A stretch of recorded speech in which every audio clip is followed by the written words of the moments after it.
Pokemon is one of the biggest franchises ever, a sentence that'll shock nobody. Throughout the years, the series has used many different ways to branch out and monetize the brand further, well be it through TV shows, plushies, shirts, films, trading cards, even stuff like Monopoly. Nintendo has ventured into the mobile app scene a lot in the last few years, especially when it comes to Pokemon. This video is going to look at a few of those apps and give my opinions on them.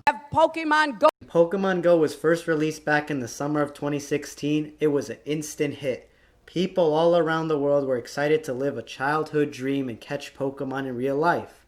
I was one of those people. I fondly remember going to parks and seeing a ton of people walking and catching Rattatas, Pidgeys, and if you were lucky, a good Pokemon. Pokemon Go is a game that I still play from time to time and is one I enjoy a lot. The game is based on a GPS system that, depending on your location, will give you certain Pokemon to catch.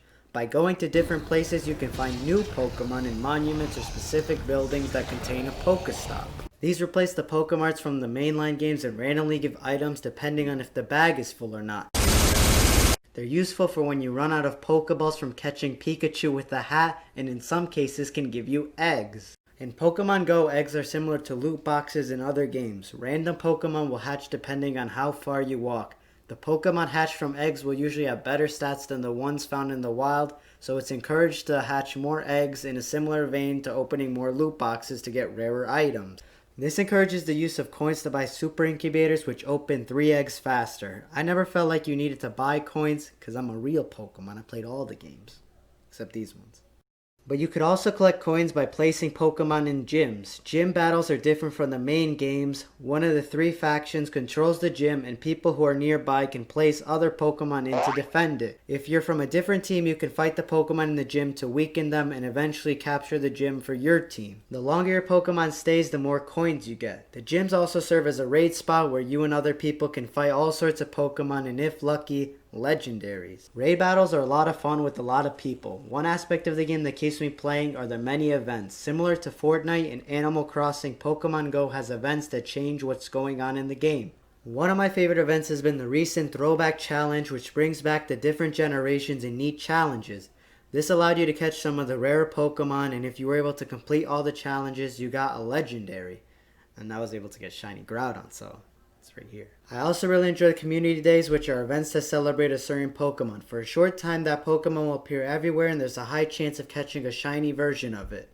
It's a lot of fun to get some shinies after a few tries. That is, until you see the community day trend on Twitter and yeah. One negative I have about the game is how buggy it can be on occasion. When the game first launched, this was a major concern, as most of the time this screen was your Pokemon Go experience. And while it's better now, it's still not perfect. There's quite a few times the game gets stuck and you need to exit out once or twice before it resets back to normal. This problem is never really too bad, but it's worth a mention. In conclusion, I really like Pokemon Go. It has the charm that a mainline Pokemon game offers, but allows itself to be played in short bursts such as other mobile games do. Magikarp Jump. The next game we'll be looking at is Pokemon Magikarp Jump. This game starts off with a similar intro to the mainline Pokemon games, which I thought was a clever touch. You're greeted by Mayor Carp, get it?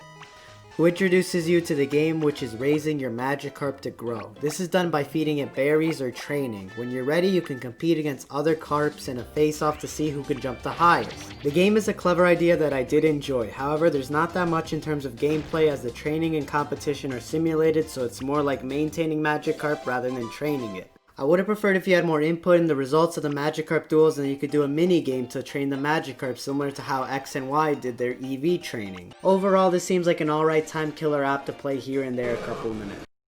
Pokemon Cafe. Pokemon Cafe was released not too long ago after a Pokemon Presents. The game is a free-to-start puzzle game similar to Candy Crush. You start as the Eevee helping out the cafe and you need to prepare orders for the other Pokemon. The gameplay is simple. You link as many of the same Pokemon as possible to complete the objectives. There are small gimmicks to help change things up, such as cafe skills, which clear a small area, and sugar cubes, which take a few hits to break. By fulfilling orders, you can gain new Pokemon and staff to help you along, but no Chimecho, so take that as you will. The game is quite charming. I love the art style that's presented here, especially Eevee and Minccino. The game at first did not really interest me that much, but after the first couple orders it did get a little harder, meaning I actually had to think a little bit. This added a little more strategy that the first few levels lacked. Pokemon staff have different cafe skills which have their uses for each stage.